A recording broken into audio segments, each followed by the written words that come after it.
आज मु आपण मानक पई गोटे हेयर ऑयल बनैबी जहाँकि आम हेयर पाई कि बहुत ही उपकारी।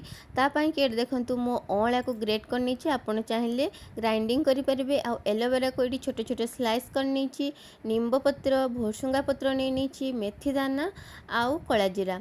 तापर देखंतु मु कोकोनट ऑयल नहीं 600 ml आप जेकोसी कंपनी भी ऑयल नहीं पारे। आपड़ चाहिए कोकोनट ऑयल भी कम नहीं पारे। आ सब जिनस अल्प अल्प मात्रा नहीं कि बनई पारे। तो जेहेतु आम टाउन रे रोचु, टाउन रो परिवेश एत भी भल नुह, बहुत ही पॉल्यूशन आउ हार्ड वाटर जो आमर हेयर फॉल बहुत मात्रा रे होता है।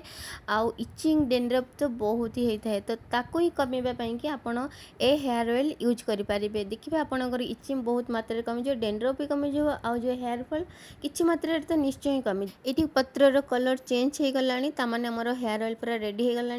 तो ये प्रथम कौन करना बड़ छन्नी साहाय्य सब बड़ बड़ पत्र गुड़ा बाहर करना, छोट छन्नी रे आम ये छानवा जहाँद्वारा लास्ट जहाँ सब थी ये छाणी हो।